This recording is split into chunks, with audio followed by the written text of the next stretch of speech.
अस्सलाम वालेकुम जी। मेरा नाम सुहेल अब्बास है और आप देख रहे हैं learn with Suhel official YouTube channel. नाज़रीन, हम रशिया यूक्रेन के ऊपर कुछ लेक्चर्स बना रहे हैं और उनकी वीडियोज जो हैं वो अपलोड की जा रही हैं। आपने अगर पहले नहीं देखी तो वो देख लें। ये हमारी सारी आउटलाइन है जो हम ऑलरेडी पढ़ चुके हैं।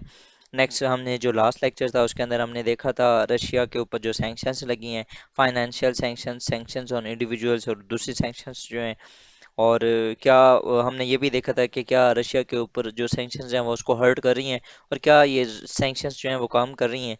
तो उन सैंक्शंस का जो रिस्पांस है वो आज हम देखेंगे कि हाउ रशिया हैज़ रिएक्टेड और किस तरह उसने रिस्पॉन्ड किया है और किस तरह उसका जो फोकस है वो पाइवट टू एशिया हुआ है। अगर हम देखा जाए तो Russia has band exports for more than 200 products including telecom, medical, vehicle, agriculture, electrical equipment and timber। मतलब कि ना रशिया ने जो यूरोप से वो एक्सपोर्ट्स जो उसको करता था वो उसको उन्होंने बैन कर दिया है। Similarly it is blocking interest payments to foreign investors with government bonds and banning Russian firms from paying overseas shareholders। जो रशियन फर्म्स थी उन्होंने जो ओवरसीज जो शेयर्स पे करने थे उनको उसने रोक दिया है। And it has stopped foreign investors who hold billions of dollars worth of Russian investments from selling them. मतलब कि जो फॉरेन इन्वेस्टर्स थे उनको भी उसने यहाँ पर एक किस्म का वो कोशिश ये कर रहा है कि उसके जो एसेट्स हैं जो बचे हैं एट रिस्क वो उनको प्रॉपर यूटिलाइज कर सके। उसके बाद जो प्रेसिडेंट पुतिन साहब हैं उन्होंने क्या डिमांड किया है, अनफ्रेंडली नेशंस जो कि यूरोप की जो यूरोप के अंदर ऐसी जो नेशंस हैं जो यूरोप नहीं है, प्रो रशियन है, तो उन्होंने कहा है कि आप जो पे करें वो गैस वो इन रूबेल्स में करें।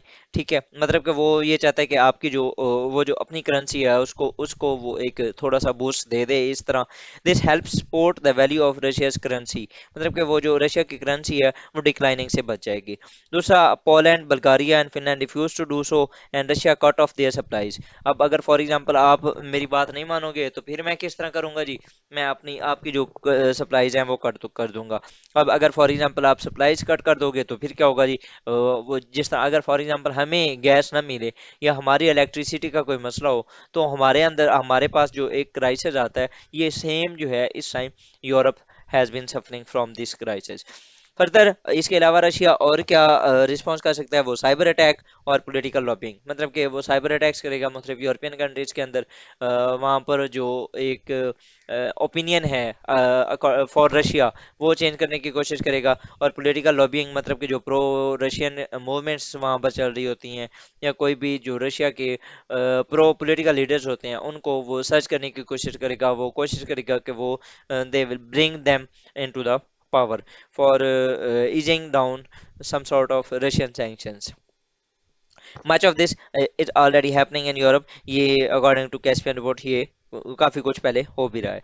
और उसके अलावा अगर देखा जाए तो और किस तरह रशिया ने रिस्पॉन्ड किया जी, Moscow could encourage directly or indirectly pro-Russian candidates in all political movements in Paris, Berlin and London by playing into a self-interest of nations।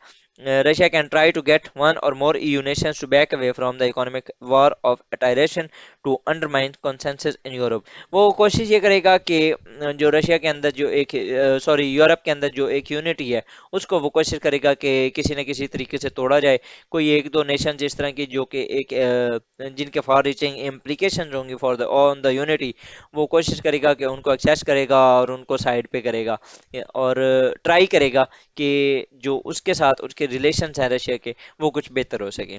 Russia could make the crisis by encouraging populist movements across the country.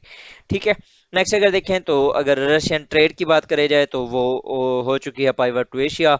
इन 2021 में Russia trade की जो Russia EU trade थी वो 220 billion dollars थी। और इन 220 Russia की China के साथ जो ट्रेड थी वो 146 बिलियन डॉलर थी। In 2003 it was 16 billion dollar. 2021 में ये 146 हो गई है। और according to data release by China's general administration of customs on Sunday, की जो चाइना रशिया बायलेटरल ट्रेड जो है वो stood at 97.7 billion in the first 7 months up to 29% on yearly basis. मतलब कि ये जो है वो पहले ही 27% इंक्रीज हो चुकी है। और जो ओवरऑल अगर रशियन फेडरल कस्टम सर्विस के जो एस्टिमेशन है वो देखी जाए तो 165 to 170 billion dollar will be by the end of 2022।